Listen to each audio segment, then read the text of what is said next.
skiphone.fr, un guide Shenzhen pour ce nouveau test de la semaine pour skiphone.fr, le site des GSM chinois et maintenant des tablettes. Pour ce nouveau test, alors cette semaine on va tester la SCI A10 qui est en fait un petit peu comme toutes les nouvelles tablettes, notre nouvelle tablette préférée dans le monde merveilleux des tablettes PC chinoises. Donc cette tablette, elle se présente sous un format 7 pouces avec un écran 16 neuvième. Elle est super fine.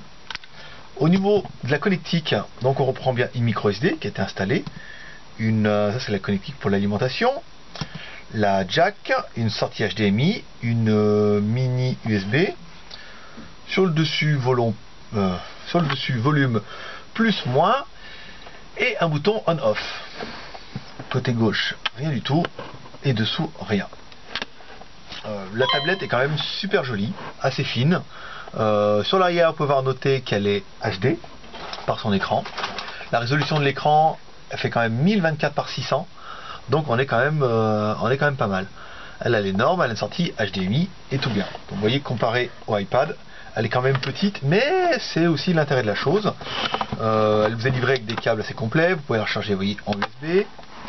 Il y a ce câble là qui est fort sympathique et qui est maintenant souvent livré avec les tablettes, qui permet de mettre une clé USB ou un appareil branché en USB, alors que la tablette forcément en est dépourvue, car si on devait mettre une USB là dedans, voilà, vous verrez que l'épaisseur, ça lui ferait un petit peu de mal. Mise en route de la bête. Voilà. Donc ça tourne, c'est du Android 4.0. Ça c'est quand même super sympa. On va éteindre la lumière, ça vous fera, hop, on aura une meilleure résolution. C'est bien du Android 4.0. Vous voyez, on a bien les boutons raccourcis. Où c'est qu'il est le bouton home? Il est là. Forcément dans le noir c'est moins facile. Alors on retrouve bien les applications qui sont chères à Android 4.0. La vidéo, l'explorateur. Ça, on va vous faire une petite vidéo. Movie sur la carte mémoire.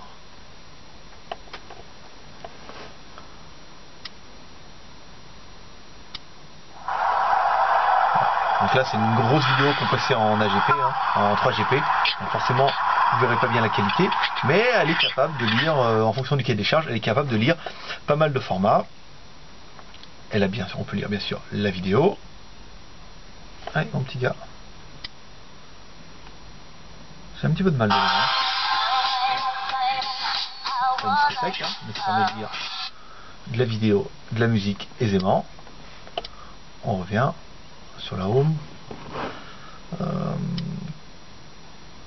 Ensuite les paramètres. On va faire voir la version. Donc à propos de la tablette, elle est bien nommée en tablette. Donc c'est bien du 4.03.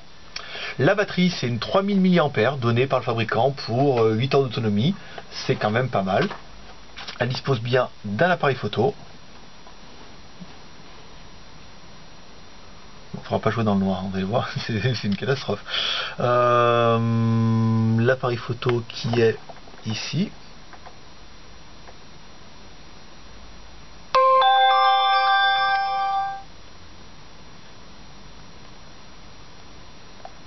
Là, forcément vous voyez pas parce qu'on a éteint. Voilà, mais c'est moi. Forcément on me voit. Voilà, donc c'est bien, c'est que ça marche. Voilà. Donc voilà pour ce petit tour d'horizon de cette tablette qui est quand même super sympa. Pour résumer les points forts de la bête, un écran 7 pouces en 16 neuvième avec une résolution de 1024 par 600. Ça c'est royal. Au niveau du processeur, donc c'est du Cortex A8. Donc c'est un processeur 1 GHz qui est overclocké en 1.5, c'est faisable. Mémoire 4 Go en interne, dont encore 2 de bien disponibles, pour mettre ce que vous voulez. Vous pouvez ajouter bien sûr de la micro SD jusqu'à 32 Go, ça c'est pas mal. Sortie HDMI sur le côté, c'est quand même royal. Oh, il y avait le clavier, il faudra qu'on regarde pour le mettre en français. Ce qu'on n'a pas fait la dernière fois. Langue saisie, c'est pas ça. Langue saisie par défaut, la langue c'est français. Voilà, en fait il fallait mettre simplement le par défaut clavier en français. ce qui manquait un petit peu à la chose, mais c'est vrai qu'avec le pouce j'ai vraiment super du mal avec un petit peu de distance. Donc le HDMI, on peut mettre de la micro SD et il y a le batterie 3000 mAh, donc en théorie en niveau autonomie on devrait être plutôt pas mal. Les points négatifs de la bête, bah c'est pas facile là, quand même de trouver des points, parce qu'elle est vraiment bien, elle est petite, elle ne fait que 139 €, donc point négatif on dira peut-être des touches un peu petites. C'est vrai que vous voyez avec le pouce, quand on est un peu loin, c'est pas facile. Après il faut vraiment le faire avec l'index, où là on a quand même une détection qui est quand même beaucoup plus agréable.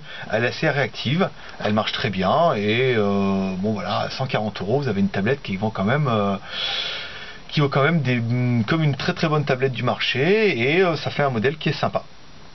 Donc voilà pour ce petit test. Vous retrouverez le test sur Skiphone.fr, le blog, et la tablette est déjà en vente dans la Skiphone boutique au prix de 139 €. Et n'hésitez pas à laisser vos commentaires, vos impressions sur cette jolie petite tablette. Et moi je vous dis à bientôt pour un nouveau test, et puis à vendredi pour le JT. À bientôt.